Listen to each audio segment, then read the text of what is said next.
Lanka Social Ventures and all of the organisers for inviting me.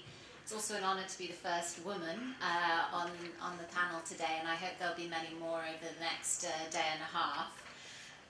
So I have the honour of facilitating what I would say is one of the most important sessions that we have.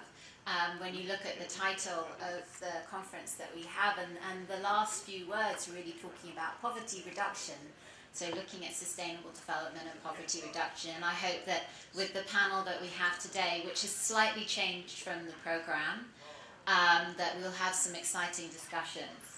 So just before I bring my panelists up on the stage, just to set the scene a little bit, I wanted to outline a little bit about what poverty looks like in Sri Lanka. And I'll only take about 1 minute on this. From what I've read, about 6.7% of the population lives below the poverty line in Sri Lanka. And this has been steadily decreasing over the years, and this is partially due to increasing labour incomes and also diversification in Sri Lanka's economy into several different sectors. However, a lot of this has also been in a context of inequality as well, and an increasing gap between wealthy and poor. And this was brought up this morning, so I'm glad that it's not a new thing that I'm talking about today. And that level of poverty that you have in the country is particularly prevalent in the north and east of the country, also in the estate sector and areas like Monaragala. So, and which sectors as well. Again, I'm going to bring up the subject of gender. Women are a key factor here, in that women's participation in the labour market is quite low in Sri Lanka. And this is where women are at higher risk of being in poverty within the country. And this, even though Sri Lanka is now a lower middle income country, that hasn't changed much over the past years.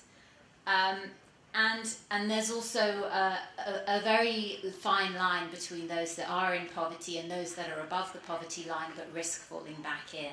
So I just wanted to set that context a bit before we go back into talking about SMEs and social enterprises, which from a lot of research and from some of the evidence that we'll probably see today, I think there is a huge contribution that social enterprises can give to addressing issues around livelihood development and poverty reduction. And I'm hoping that our panelists will draw some of that out today. So without further ado, I would like to welcome on the stage with me, I would like to welcome Bojan Kolundia, forgive my pronunciation, who's the country director for Oxfam in Sri Lanka here. Also Dr. Lalith Willamalage, who you also know and needs no introduction. We also have with us Mr. Prasad Rathnayake, who is the Deputy GM for Biofoods, a social enterprise which looks at organic tea production, works with a number of marginalised farming communities. And we also have Thiruchendu Nathan Subhaskaran, or Subhas, who is the managing director of a social enterprise called Sivanaru Food Products, which is based in Kilinochchi, and it produces food products for domestic and international markets, which includes things from string hopper flour to curry powders, and also has a stall out there, so please do take a look. So welcome to our panel members. There's a little bit more information on some of them in the leaflets that you all had this morning. So to save on time, I'm not going to introduce them all in depth, but allow them to speak for themselves.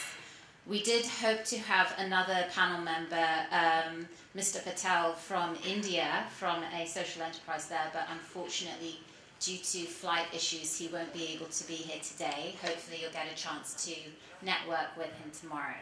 Okay, so I think one of the first things that I wanted to bring out from the panel is to talk about what we mean around poverty. And I'll give each of you a chance to talk a little bit, but I'm going to ask Rajan to introduce what Oxfam does first and tell us a little bit about how you view the context in Sri Lanka as relates to some of the key barriers that communities have that are living in poverty. Is it on? Thank you. Thank you. Well, my name is Brian Kurunjan. I'm country director with Oxfam in Sri Lanka. And it's a real pleasure to be in the country when I'm not the only one with difficult last name. Oxfam is in Sri Lanka for last probably more than 3 decades and have been going through different phases following the country's development. And right now we have like 3 main pillars of our work, which is about economic development, humanitarian response, and gender. And what we are currently reviewing is shifting our focus towards very much development approach in what we are doing. And this is one of the great motivations for our partnership with organizations like Lanka Social Ventures, Dr. Lalit, and others. In terms of poverty in Sri Lanka, let me start with positives before we touch upon the challenges. I worked in many different countries, in different continents, and actually Sri Lanka is one of very few where I feel very optimistic about the future. Very often I will hear people complaining that Sri Lanka has good social indicators, and I found that slightly bizarre, and that you should be proud of it, even though there are underlying stories about inequality. But the fact that you have good social indicators on health and education should motivate you to go beyond and try to improve others indicators as well. Also, there are a lot of actors in private sector, which is quite remarkable, very competent one. And finally, this is my 6th month in Sri Lanka, so I already am fully fledged expert. So what I noticed is that whoever we talk to, either at the national level government or to the community representatives, there is a commitment, clear and undeniable, to improve, to work forward. And there are lots of positivity. The challenges, there are many.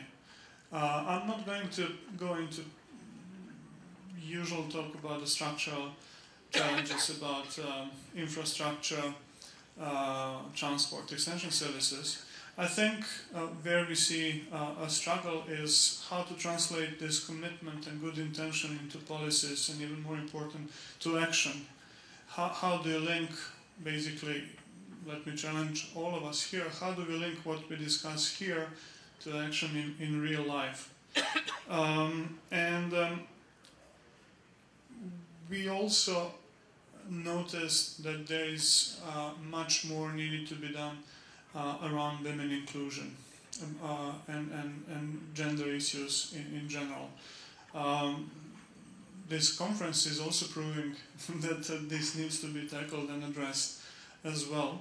And then there are lots of issues around inequality and wealth distribution. When I was asked to participate, and when they asked me, are you going to prepare a presentation, I was convinced, looking at the participants, that a lot of them already provided enough information. So I think this case is already proven, and this is something that needs to be addressed from the top level, but also at the community level as well. So I'll stop here and allow others also to contribute. Thank you. Thank you. And now, Lalit, if I can turn to you, just to draw on that, do you have anything that you would like to add? If you can introduce also Lanka Social Ventures as a social enterprise, and how you view poverty and sustainable livelihoods in Sri Lanka. And also to draw on one of the points was around the challenge of linking linking a lot of this work, linking social enterprise enterprise development to addressing poverty reduction. How does Lanka Social Ventures view that? Thank you, Roxy. I will probably start with how Lanka Social Ventures came into being. Actually, it was born as a result of research that was carried out by Oxfam back in 2014. That research focused on the social enterprise, the sector, and what it is, what are the opportunities, and the trends, and also the developmental needs, the social enterprises have. So we looked at, a whole range of issues, and we met over 25 social enterprises, SMEs, and government organizations. And what we found out was, actually there are enterprises that you can call social enterprises. They have some social commitment. They're trying to make an impact in the society, in the community, in the environment. But everybody's doing in isolation. So there are no organized structure to either identify them, linking them to the markets, linking them to the government support services, and also most of them are operating in rural areas. So we found that there's a huge kind of interest and vigor in the communities in terms of helping themselves through the different income generating activities, trying to be sustainable. So that was one of the main reasons, for Lanka Social Ventures to be established. So we also focused on how these enterprises, even SMEs, we met SMEs in rural areas, urban areas, that actually have not even walked into an enterprise support agency. So there's the huge the gap between the support system and the SMEs. The only place where they go to is as a bank to get a bank loan, and nothing else. So all the support systems are based on very informal relationship, maybe their own the friends and the family, and let alone, imagine SMEs, quite distant from the enterprise support system, and social enterprise even in a worse situation. So they get less support. They even have a kind of a recognition by banks, that they are doing a kind of economic activity, raising funds.